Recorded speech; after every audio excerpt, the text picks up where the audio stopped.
apparently it is working. Good afternoon, ladies and gentlemen. Let's hope we have a good session. Please bear with me if I hustle things along a little bit, because we've got 45 minutes and 4 motions. The motions to be debated, I will read out from here, which saves the proposer some of his or her time. The proposer gets 3 minutes, so does the principal opponent, and the 2 supporters from each side of the argument get 2 minutes each. Julia will give you the amber light with 30 seconds to go, and you're asked to keep to the time. If the red light comes up, please conclude and resume your place. When you come up to speak, will you please give us your name, the branch you're from, and whether you're proposing or opposing the motion. May I please also say one other thing, that there may well be in the hall some people who are not members of the party. You are very welcome to be here, but please, you must not take any part in the proceedings. You're not allowed to vote, you're not allowed to speak. You are nevertheless welcome to our session. The first motion is from UKIP Lancashire, which says that UKIP should adopt a policy of no platform and non-cooperation towards hope, not hate, unite against fascism and similar far-left extremist organisations with proscription of membership to any identifiable supporters or activists, in line with our existing policy model relating to the far-right extremists. Will the proposer please come up and assume the podium? Arthur Misty Thackeray. Please replace your name.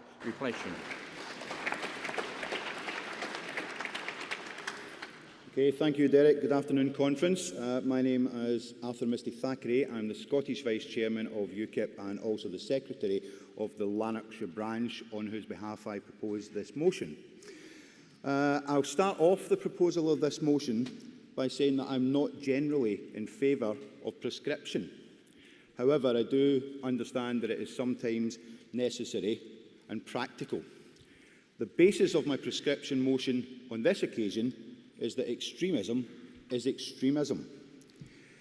The groups that we're talking about in this particular motion are in reality not genuine anti-fascist or anti-racist groups.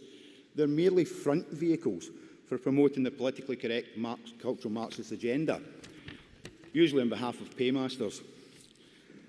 The groups involved here are currently wasting a nasty little campaign against UKIP, and it's based on demonisation and destabilisation. These people are out to destroy our party. Many of you probably know people who have been demonised by these people and have had to suffer the consequences of that. You're also aware of the fact that as a consequence of these actions, we can see here today that there's increased security at the conference, which we've never had in years gone by, and part of the reason for that is the recent attacks on Nigel on his visits to my neck of the woods in Scotland. In Edinburgh, he was physically attacked. The group were physically attacked by groups linked to the promotion of ideas by these other groups we're mentioning. Likewise, in Aberdeen Donside by-election, we were similarly counter-protest, albeit not in such a scale. Now, the interesting thing I have to say to you in relation to these groups not being genuine anti-racist and anti-fascist groups is that in Aberdeen Donside, there was a National Front candidate standing. These people did not counter-protest or demonise or even go anywhere near the National Front candidate, who was openly racist and fascist. They instead targeted a mainstream political party called UKIP. Now, you have to ask yourself a question as to why they're doing that. And the why is actually very, very simple. As Lisa said in one of her speeches yesterday, UKIP are taking the blue-collar Labour vote. And that's why the paymasters are setting these people upon the party, which they haven't bothered with for 20 years. And only a month before they started their campaign, they openly stated on their websites that UKIP was neither a racist nor a fascist party. Yet suddenly, here they are opposing us, for no valid reason that anyone can see. My belief on this is that membership of any extremist group is incompatible with membership of UKIP. People cannot serve two masters, and particularly when one of those is out to destroy our party that we love. I also think, in relation to the non-cooperation and no platform, that it's unfair of us to expect UKIP speakers to share a platform with these people. I can see no reason why we would expect Nigel Farage, for example, to share a platform with Nick Lowles of Hope Not Hate, when we wouldn't expect him to share one with Tommy Robinson of the EDL. It is a bizarre situation. These people must not be allowed to become a fifth column within our party, and I urge you to support the motion.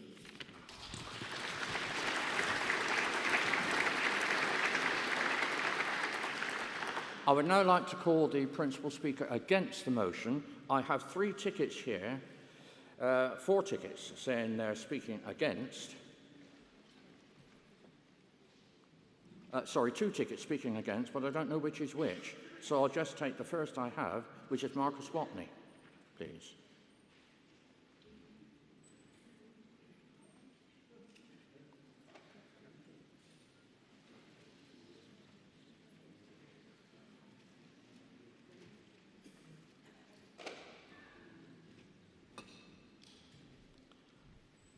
And as principal speaker against, you have 3 minutes, Marcus. Thank you. Starting now. My name is Marcus Watney, Torrington, West Devon, and I'm speaking against the motion. Wow, that was quite a difficult day we had yesterday, wasn't it? But you know, in UKIP, days have always been difficult. In the old days, days were difficult because nobody would take what we said seriously. Nowadays, it's difficult because people take what we say too seriously. I'm opposing this motion because, strange to tell, one of the groups here, and it may be genuine or it may not be genuine, is called Unite Against Fascism. You see, the odd thing is that I'm actually anti-fascist myself. And I think one of the major problems we have, which we've got to fight now, we've successfully fought the accusation that we're racist, we've successfully fought the accusation we're xenophobic. I think what we now have to fight is this accusation that we're right-wing. Because I don't think we're into the politics of left or right anymore. We're into the politics, we're two-dimensional if you like, we're into the politics of up and down. We're into the politics of authoritarianism versus liberty. And certainly that's why I joined UKIP, because of my concerns at the increasingly authoritarian attitudes and the fact that we have no chance to change the people who make the laws for us. I'm perhaps a little different from many people. I've never been a Conservative. I came to UKIP from the Liberal Party, the real Liberal Party of David Steele. And that's always been my interest. I would love to see a government here which repeals more laws than it enacts. And that's what I'm fighting for. So I don't myself see people who are left-wingers, and extreme left-wingers even, as my natural enemies. And I don't want them to see me as their natural enemy. I think of them rather as a sort of elderly uncle who thinks, you know, well, they're young and inexperienced, they don't understand what they're talking about. Maybe they'll come around and realize what the real world's about in a little while. So I would like to see us reaching out to the extreme left and saying, yes, you know, we're anti-fascist too. We're not the enemy. Brussels is the enemy. Fascism is alive and well in the heart of Europe today, and its name is Brussels. So I would like to see this motion defeated because, apart from anything else, I also think prescription, in general, is ineffectual.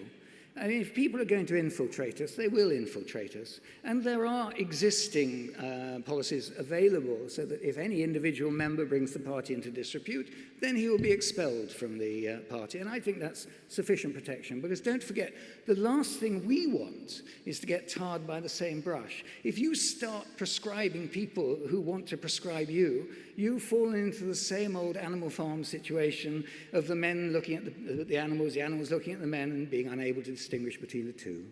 So I ask you to vote against this motion, not because it isn't well felt, but I don't think it'll be effectual. And I think we need to be reaching out to these people. We need to be presenting ourselves as very reasonable people who want to make our campaign to bring freedom back to the United Kingdom, inclusive of all left, right, whatever positions you may hold. Thank you. Thank you. 2 minutes. They're not there yet. I have 3 tickets to speak for the motion, and 1 ticket which doesn't say whether they're speaking for or against, so I have to reject that one. There's only 2 further speakers allowed, for or against, so I'll take a speaker for, and I'll just take them in the order in which I have them because I have no preference, and that is Tim Loader, please. For Tim, 2 minutes.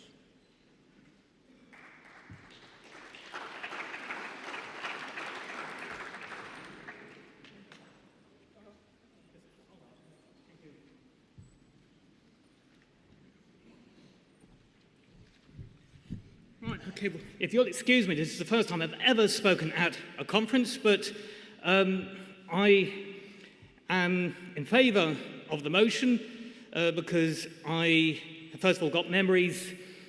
I believe that even the left-leaning Guardian newspaper back in the 80s reported, I believe, I'm not absolutely certain, I can't remember, I believe that back in the 1980s we had the National Front and we had the predecessor of United Against Fascism.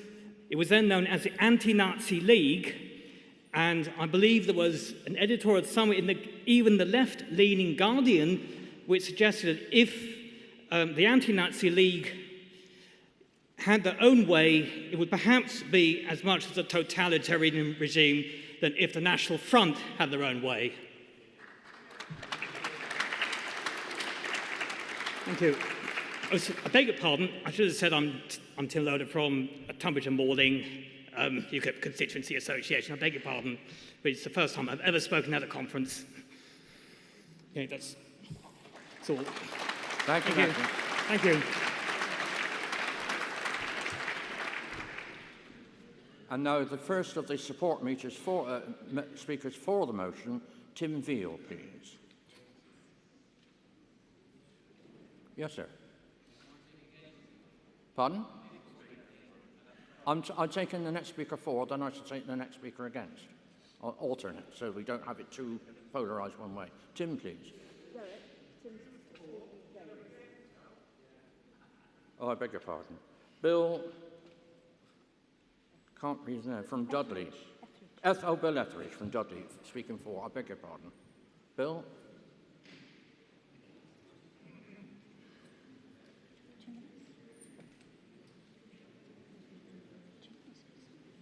Wait till he goes out there. Wait till he's... Yes, I know. Bill Etheridge for the motion. 2 minutes, Bill. Right. Hello, everyone. I'll be very brief. Those of you who see the newspapers and who've seen the media will know that my branch in Dudley and Halzowen has come under consistent attack from the UAF, Hope Not Hate, these organisations we're talking about. They are not what the label suggests. They are there to stamp down on free speech, and they are here to try to destroy our party.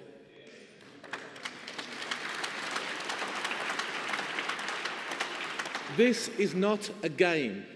We have got to win, and we've got to start thinking harder and more professionally about what we allow. Freedom of speech is wonderful. Debate, great. These people are not genuine. They are anti-democratic.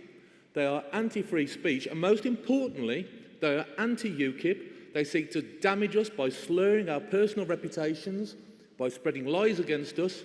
I implore you, as someone who's been on the receiving end, and my colleagues in Dudley, I implore you, these people are bad, these people are wrong, and we must have no truck with them, give them no time, no platform. Thank you.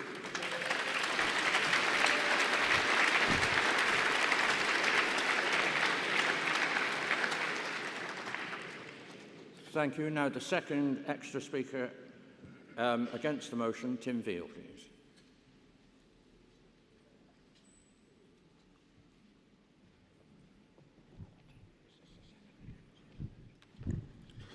Thank you, Derek.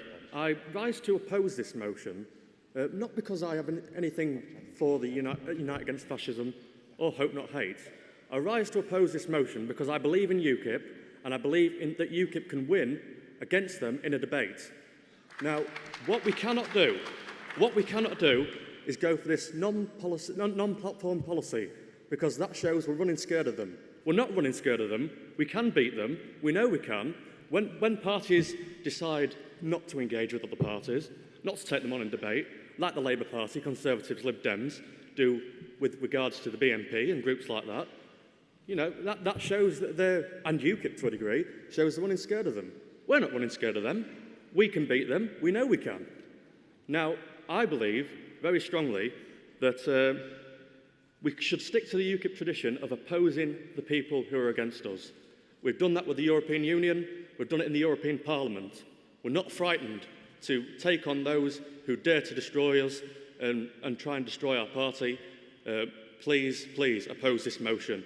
I'll remind people that the candidates that were discredited during the May local election campaign were to a degree from Unite Against Fascism, but mostly down to Conservative Party HQ, who put a lot of money into trying to discredit our candidates and our local councillors. Thank you very much.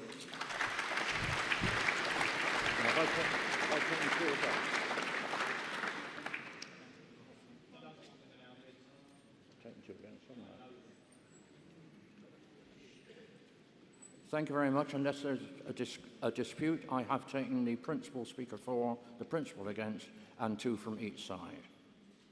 It is therefore time to vote. Will you please raise your hands in a moment when I ask you for and against, and unless the tellers disagree with me. Yeah.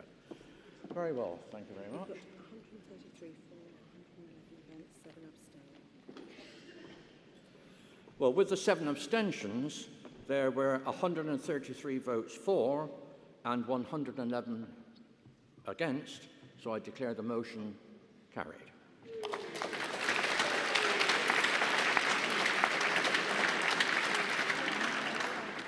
And a word, please, in that respect before we go on to the next motion.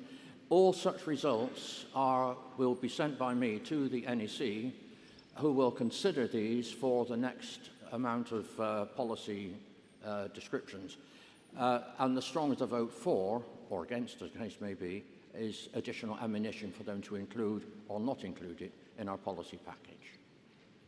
So we come to motion number 2 from the Bristol branch, which reads that all claims for expenses by UKIP elected representatives shall be made in the spirit rather than the letter of the rules, that they shall not make claims that would be considered by the average person as purely personal expenses, that UKIP will scrutinise all personal expenses claims, irrespective of IPSA or any equivalent oversight, to retain the integrity and reputation of the party. The proposer I have named here is Peter Brown. Peter, please.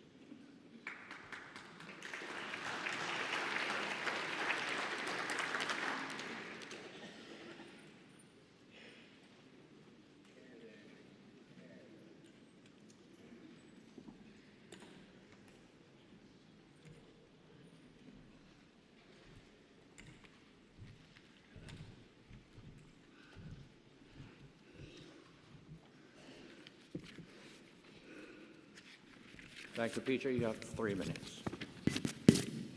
Good afternoon, conference. Can I start off by saying I'd rather not be up here.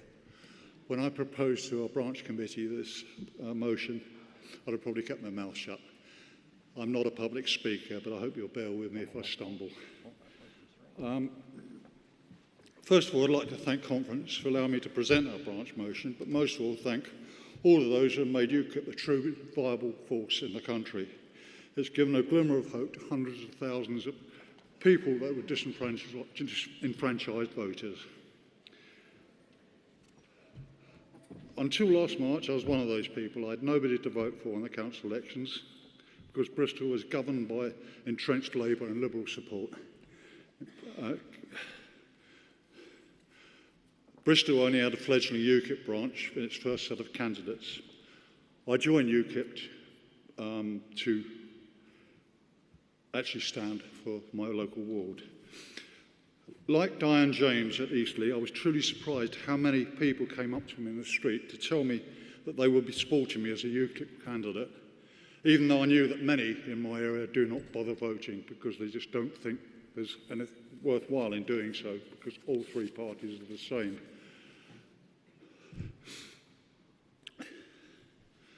There's a large core of potential voters still that are not being tapped, but especially in areas like my own, which is not particularly salubrious area of Bristol.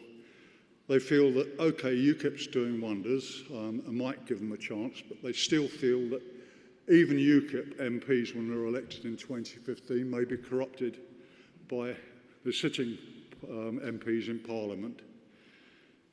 But UKIP has got a unique position. We haven't yet got MPs, but when we get them in 2015, my motion is that we do not allow them to become corrupted, that they undertake not to be corrupted before they're elected. I'm not going to go on much more. I've lost my place already. But I just hope that you will all support the motion. Thank you very much.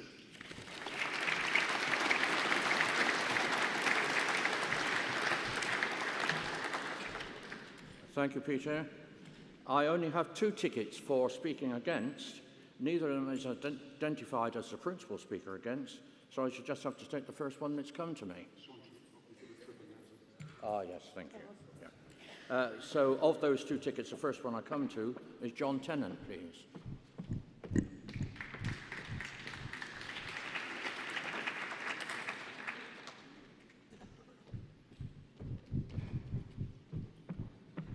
Who has 3 minutes? Thank you, John.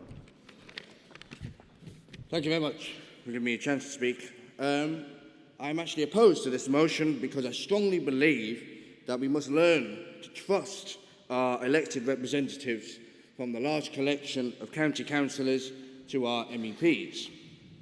Trust is vital to the success of our party. We must vote against this motion. We cannot waste our time form-filling, obeying sheer, utter bureaucracy. Such a motion would distract us from the real aims of our party, and that is to make sure that we get the message to the British people that leaving the EU once and for all is the most important thing. To publish our expenses would offer our political enemies an opportunity to seek to damage our party. Bill Etheridge spoke earlier on about hope not hate. They would use that as an opportunity to damage us. Ladies and gentlemen, we must trust our party. We must learn to trust the good people that we have as elected representatives. We need to support our free market principles and to act as a team to achieve the possible success of Westminster. Please vote against this motion. Thank you.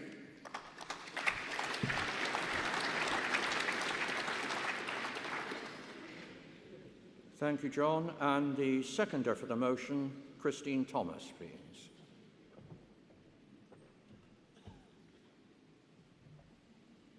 Christine? Down here as the seconder for the motion. Christine Thomas, I call again. Can anybody help me?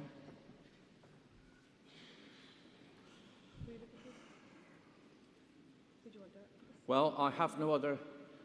If Christine is not here, she cannot speak. I cannot accept ad hoc requests to speak from the floor. They've all got to be on these tickets, which you had available or could have made use of. Sorry? No. So, since I only have one other ticket, who is a speaker against, then I must call John Greenfield, please, whose ticket it is.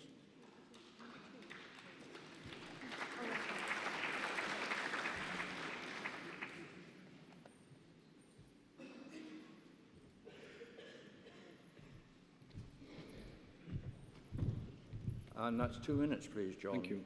Thank you. My name is John Greenfield. I'm from Sheffield, and we'll get the unpleasant done with first. Yes, my constituency is Sheffield Hallam. So if I need to write to my MP because I'm unhappy with something, it's Mr. Clegg I write to. I've not taken advantage of that privilege yet. I ran as a candidate at the same time as the county council elections in a by-election in Fulwood in Sheffield. And part of my campaign was that I would not accept any expenses should I be elected. So I don't disagree with the spirit of the motion that's been proposed. I didn't win, But that wasn't because of that claim. That wasn't because of that part of the campaign. My sister explained to me it was my campaign leaflet.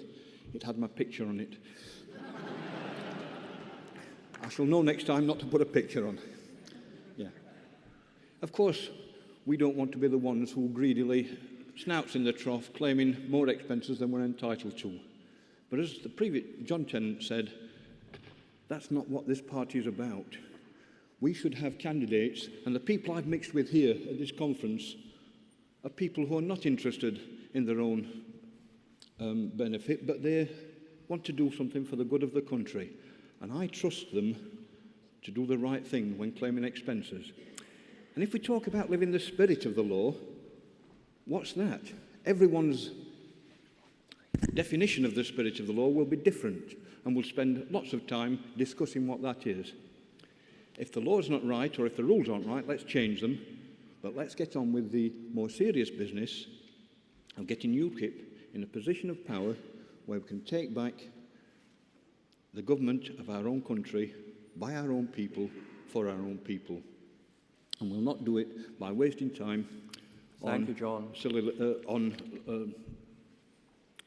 Forgot the word now, but the red light's on, so I'm going. Thank you. I hope you'll vote against the motion.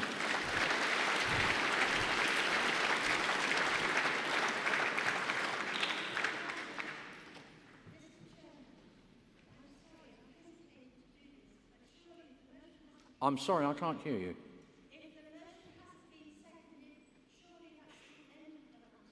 No, I'm ruling that that's okay. I think we must carry on in the spirit of an open debate. I hear what you say. And if you wish to make a complaint about that and have me overruled, I would not oppose you, but that is my decision as of now. No, I don't want this debate to go on. The point has been made. I do understand. If the lady wishes to make a complaint, then so be it, and I will accept whatever anybody else says about it. Can I have, please, votes in favour of this motion, which reads that all claims for expenses by UKIP elected representatives shall be made in the spirit rather than the letter of the rules. They shall not make claims that would be considered by the average person as purely personal, that UKIP will scrutinise all personal expenses claims irrespective of IPSA or any equivalent oversight to retain the integrity and reputation of the party. Votes in favour, please, of the motion.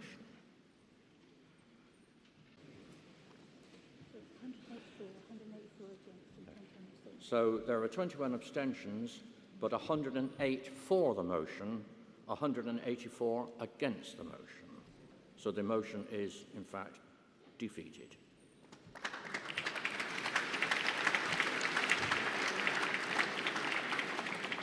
We pass on to motion number 3, which reads, to raise the awareness of the unacceptable situation of our former armed service personnel becoming homeless.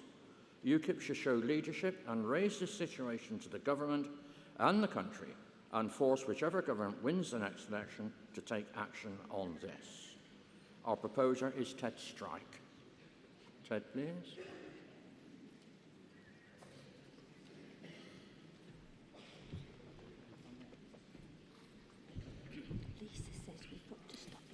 Good afternoon. My name is Ted Strike and I'm the branch chairman at Stockton. I title this Heroes to Homeless. It's difficult to put a figure on the number of ex-servicemen and women who are homeless. Different reports vary from 10% to 25% of those who are homeless. In an article in the Telegraph in 2007, a report claimed as many as 10% of the homeless people are ex-armed forces. It is claimed that approximately 1,000 people with military backgrounds were homeless in London on any given night. Whatever the actual number, it's far too many. It's estimated that there are between 2,000 and 3,000 former service personnel homeless at this time.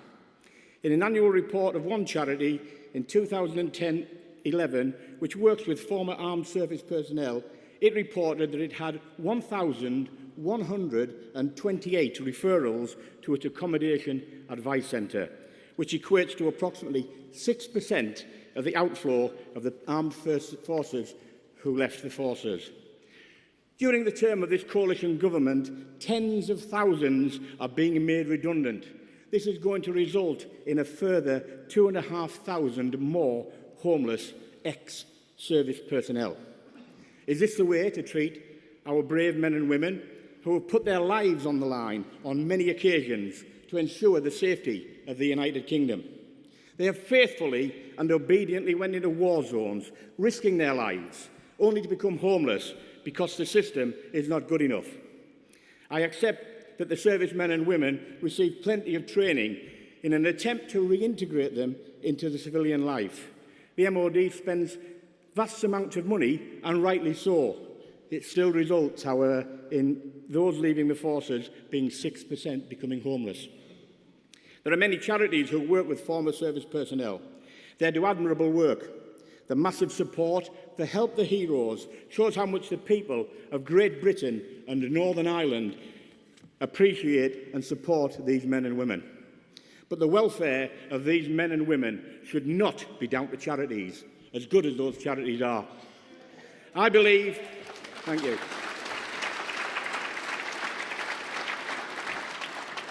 I ain't got time for that. I believe that the MOD and the government should work together with charities involved with the homeless, former service personnel, and make provisions at the military camps such as Catterick. With tens of thousands of redundancies, there's going to be plenty of accommodation available, which could be used to reintegrate those leaving the service into Civvy Street. Are we going to allow these men and women to go from heroes to homeless? Or are we going to take this fight to the government and force them to do something about this unacceptable situation? Thank you, Chair. They have no voice. We need to be to speak up for them. I urge conference to support this motion. Thank you. Thank you, Chair.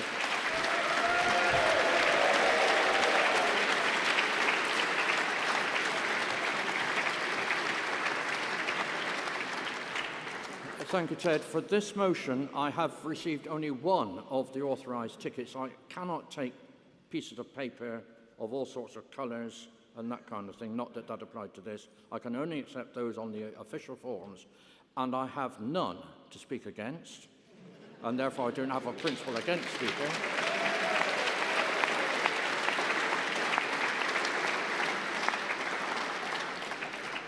So I'll immediately go to the seconder of the motion, Philip Brown, please.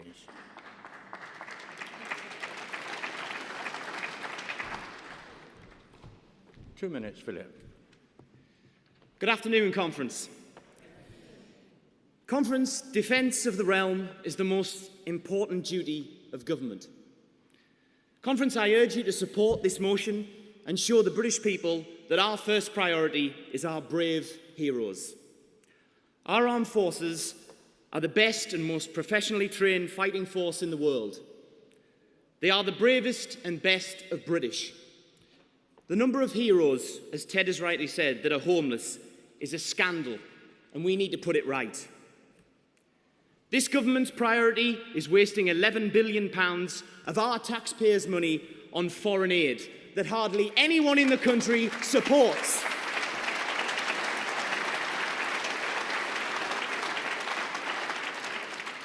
This is an out-of-touch government with warped priorities. This Prime Minister's political position is so weak, he can't stand up for our armed forces. Well, actually, as a matter of fact, he can't stand up to Nick Clegg either. Look at the current state of our armed forces under this government. No aircraft carriers, our armed forces, our army cut by 20,000, cut to the bone. Military chiefs warning that we may struggle to even do one military operation at a time. Trident's renewal, essential for the British national interest, shelved to avoid an argument with the coalition partners. Disgraceful. Our armed forces deserve better than this.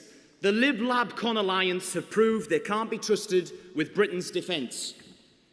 Let us resolve today at this conference that we, UKIP, will provide the funds and treat our armed forces with the respect they deserve. Conference, I urge you to support this motion, and let's make sure our fighting heroes never go homeless. Thank you.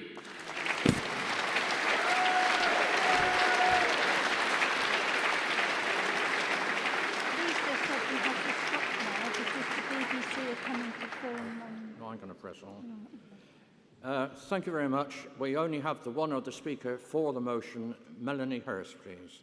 Melanie?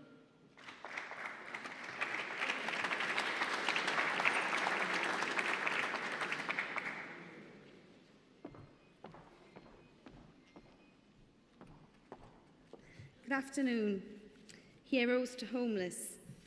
As a nation, we have an implicit contract with our armed forces.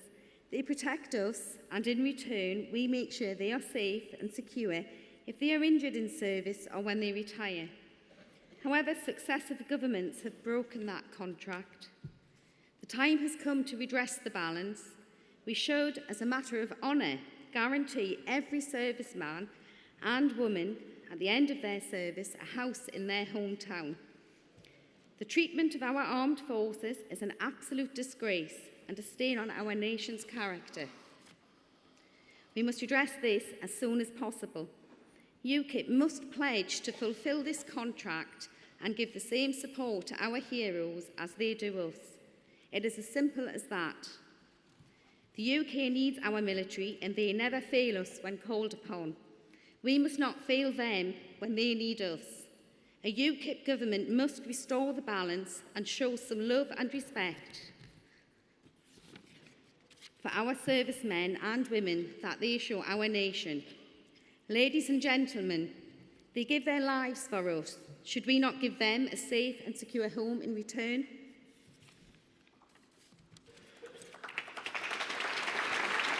Thank you. Please support this motion.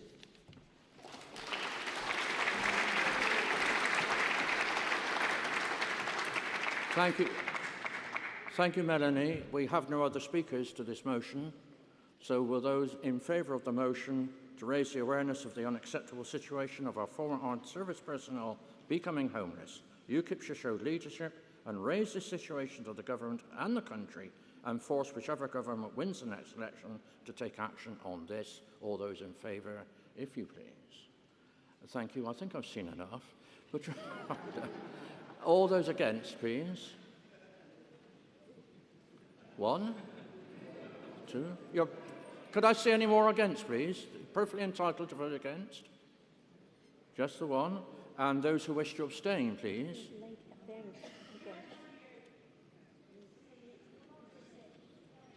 Oh, I beg your pardon, the gallery. Those against, please, again. 1, 2. I beg your pardon, ladies and gentlemen, I wasn't casting my eyes up to the heavens. Thank you very much. Those who wish to abstain. 1, 2, 3, 4, 5. Thank you very much. I don't think anybody will quarrel with me when I say that was an overwhelming majority in favour.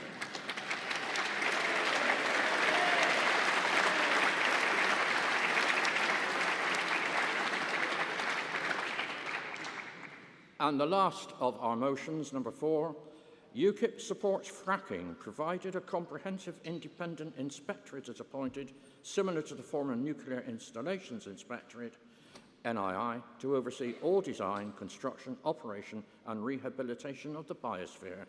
Processes, procedures and local public approval shall follow an approach to licensing similar, if not more detailed, to that practiced by the former NII. The proposer, please, is Glenn Tucker, if he will come forward.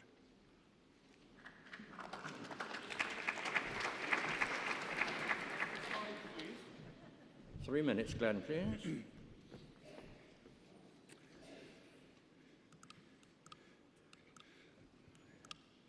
Okay, I made it very simple, ladies and gentlemen. Good afternoon. This is a very technical subject, and I'm challenged by the 3 minutes that I have to put this motion before you. But I believe that we need a British inspectorate that could be called the fracking inspectorate. And I'm very careful when I say that. But we need somebody that's going to monitor this, and I've got some reasons for saying that. Incidentally, this motion is from Wells. And the people who are with me to support it, it's not working, there we are, is my colleagues Helen and Dorothy, who will second and hopefully have time for the thirding the motion. So, what are the issues involved? Why should we have the fracking inspectorate? We're no longer a party of protest, are we? We're a party that is looking for those seats over in the building next door. So we have to start looking at it as if we are in government. And what I'm saying to you is, if we were in government, when we are in government, that we need to be practical about some of these issues. Now, I'm totally for fracking if it's done in the right way. And there are many, I think, who are in our party and outside, potential voters, who will be asking the same question. Great, we need power, and we would see this as a useful process, but what about the problems? And ladies and gentlemen, there are a few problems. Let's be honest, nothing is perfect. So the benefits are having an organization, professional, not the typical government organization, but a professional organization that actually is going to look after some of those challenges. So, what about business? We're a business party too. We look forward to business being supported. We support business. They want a clear playing field. They want a one-stop shop where they can go to government and say, what are the rules? Okay, at the moment we have at least 2 government organizations, and I'm sure they're going to argue with each other. So the fracking industry has got a problem already. They want a one-stop shop. So they want the support of the public too. It's no good having a business where, like Balcombe, people turn up and keep protesting. So we have to get the public on our side in general, not just those people who turn up and protest. And they must do their job. They must be given an opportunity to do what they do well, which is to make money and do their job. What does the electorate want? Well, they want power security, of course. Secondly, they want to be truly involved in the process, and we are a deep democratic party, so they want to be heard. The process is dangerous, so if we have a fracking inspectorate, we will have fracking success, Thank you, Glenn. happy voters, you must conclude there, Glenn. And a profitable business. Please vote for the motion.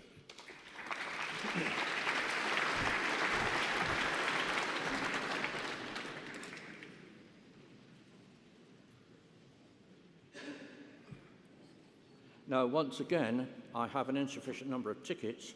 I only have one speaker against the motion, whom I must take, therefore, as the principal opponent, and that is Andrew Chapman, please. Andrew?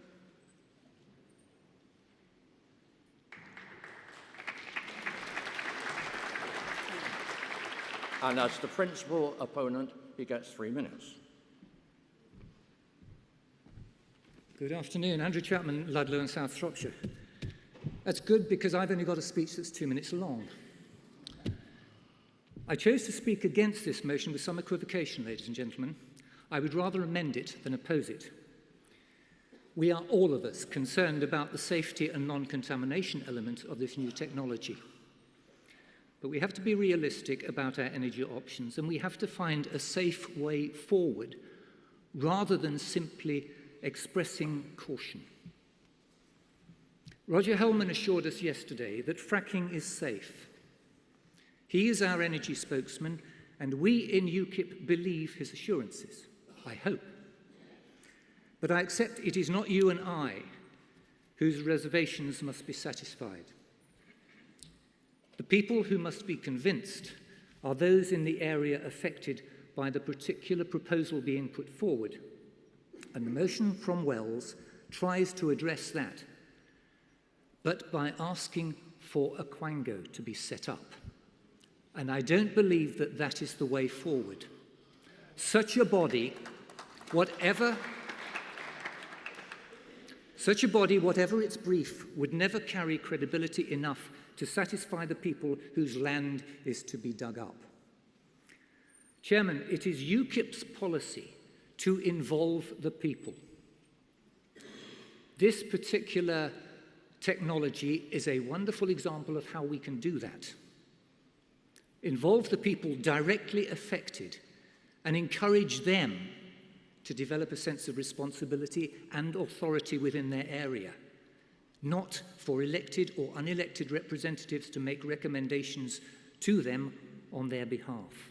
The challenge for UKIP is to find a formula which makes at least one public meeting a mandatory part of the planning application, involving an independent presentation perhaps, commissioned by the applicants and at their expense, and only when that local meeting, attended by those who will see and hear the drills doing their work, only when that meeting is prepared to give its approval should the scheme be allowed to go ahead.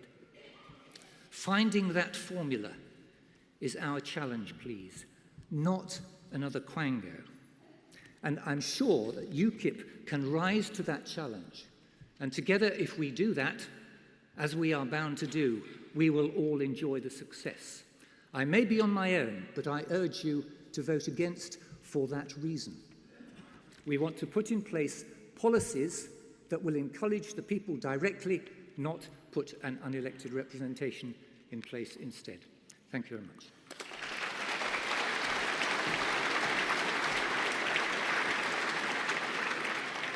Thank you, Andrew. The seconder to the motion is Helen Hems. Helen, please.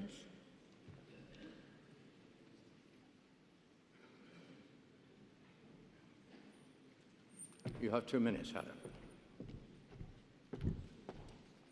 Thank you, Derek. Good afternoon, conference. I support this motion as I feel that fracking is an area where UKIP might lose potential voters if we don't approach it in the right way. It was clear in Balcombe that many natural UKIP supporters were being put off by fracking. You could see it in their faces. We need to address their concerns in order to win their support. So what's the best way to do this? I believe that there are 4 stages. Firstly, UKIP must be more vocal in alerting people to the serious looming energy crisis, especially by explaining how dependent we are on fuel imports. I don't think the public are fully aware of how serious the situation is. Secondly, UKIP could provide a clear illustration of a future energy mix, stressing how and why energy independence is important to us. And thirdly, explain how important fracking would be in this mix. And finally, by establishing a respected independent body, not a quango, which the public can trust to oversee the process from start to finish, people can be reassured that their fears are being taken seriously and feel confident that the best balance between protection of the environment and providing a desperately needed home-produced energy source is being met. Only by giving all of this do I feel that UKIP can win overwhelming public support. Thank you.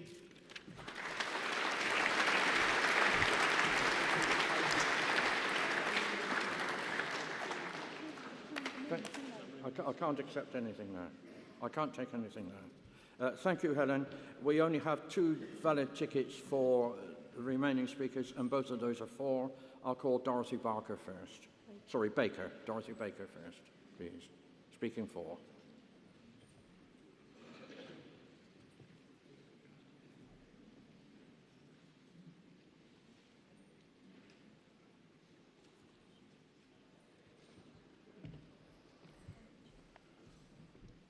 Two minutes, Dorothy, please. Thank you. Good afternoon, everybody. To be perfectly truthful, my view of fracking is pragmatic.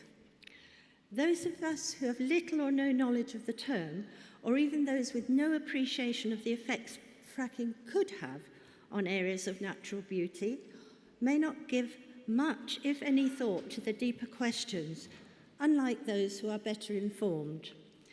It's obvious that to sustain adequate energy supplies for the future, we need to look at many options for provision. And this is where political parties have a job to do, and UKIP in this motion is attempting to address that, not only in terms of ensuring citizens have access to sufficient affordable energy for their needs, but also in terms of research into the processes involved, considerations of safety, care of our environment, especially areas of outstanding natural beauty, our health and well-being.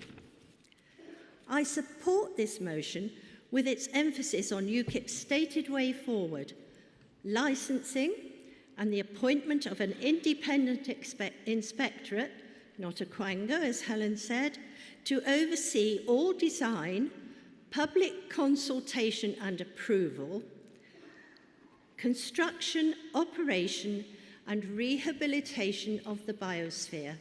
I urge you to do the same, please. Thank you. Thank you, Dorothy. And the last speaker is Nigel Jones, please. Speaking for. And that's all we have. Nigel?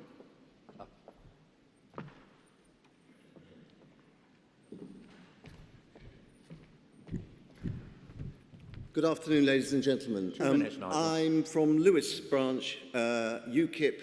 I am on the MEP candidates list. I obviously have an interest in this subject due to the events that took place this summer in the usually quiet Sussex village of Bolcombe, which I'm sure I don't need to belabor. You know what happened. A list of Z-list celebrities of yesteryear like Bianca Jagger, ably supported by contingents from the Green Planet that used to be known as Brighton, and the barmy army of the far left latching on to their latest cause, descended on the good people of Bolcombe, who, of course, were worried and frightened about what was happening in their backyard. I am persuaded by Roger Helmer, I'm persuaded by the Institute of Engineers and others who have given a green light and a bill of health to fracking, that fracking is safe. But I rather reluctantly support this motion because I abhor quangos, that the public are worried about this and they do need reassurance. As the seconder of the motion said, they need to know the gravity of the energy crisis that faces us. The lights, ladies and gentlemen, are going to go out unless we face this crisis head on. Do we really want to be dependent on the oil imports forevermore from the Middle East that has got us into so much trouble in that benighted region? Do we really want to be dependent from gas imports of Vladimir Putin's Russia? Of course not. As far as possible, as with our nuclear program, we need to meet our own energy needs and hopefully, if the most optimistic forecasts are right, export, as the United States is doing, energy produced by fracking. It's not that new. It's been around for about 20 years in the States, and it's now turning the States from an energy importing country into an energy exporting country, and I think we should go down that route too, and I urge you to support this motion. Thank you so much. Thank you, Nigel.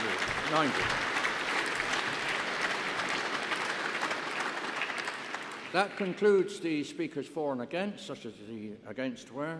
Will those please in favour of the motion that UKIP supports fracking with a comprehensive independent inspectorate similar to the Nuclear Installations Inspectorate to oversee all design, construction, operation and rehabilitation of the biosphere, processes, procedures, local public approval shall follow an approach to licensing similar, if not more detailed, to that practiced by the former NII.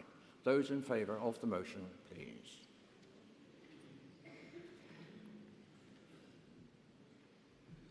Thank you.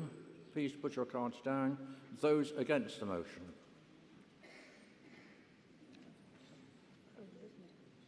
I would say that that was a very, very clear majority in favour. Would anybody dispute that? Is anybody disputing that? Please do if you wish. Sorry, can't hear you. Sorry? Abstentions. Oh, yes, I'm going to abstentions. I just want to clear that first. Abstentions, please. Don't worry, I was going to do that. Yes, thank you. So I must declare that carried by a substantial majority with a significant abstention. Thank you, ladies and gentlemen. That concludes all the debates upon motions. We've overrun time, so I'll ask for your cooperation, please. I will put those results with figures through to the NEC as soon as I can, and we must clear the hall now. If you're not staying, please go as soon as you can so that the next